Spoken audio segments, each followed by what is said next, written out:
下嘅珠海市海業房地產開發有限公司以總價10個億零700萬，溢價率達到37.2%，樓面價格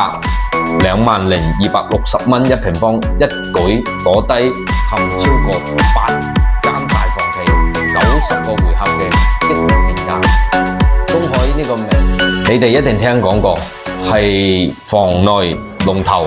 長期喺珠海第一梯隊。之前已經有濱河灣、銀海灣、富華里、環以城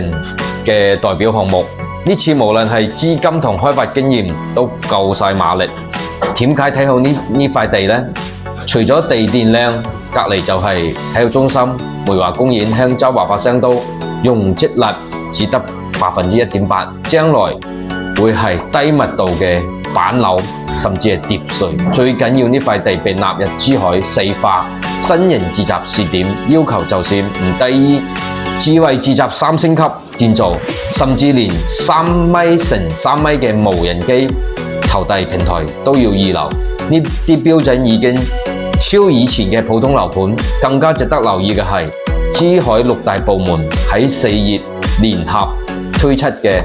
8項樓市新政，專門將公積金貸款額度上調到150萬，以舊換新補貼延期至年底，契稅套數認定同樣調鬆咗，務求切實降低居民嘅上車成本。政府仲同步推動高品質好房子標配，配套房配安置同存量土地收儲，一手鬆綁需求，一手提升供應質素。所以呢場土拍唔係單獨立法，其實係政策出台後一次主動嘅市場驗證。政府透過4化新型住宅同8大項減負措施，清晰地向開發商同市民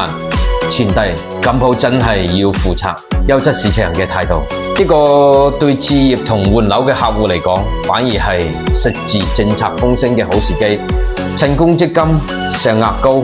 補貼明確，又將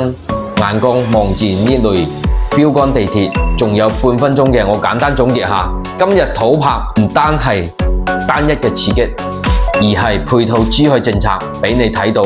新盤上樓嘅價錢已經開始改變。如果你想貼近呢輪土拍浪潮嘅筍盤方向，記得留言區打珠海渣哥2個字，我會俾一份珠海周邊樓盤嘅監測清單俾到你參考。跟實政策同土拍雙信號，先至係可以喺珠海市場行得陣。我係渣哥，保持關注，下集再見。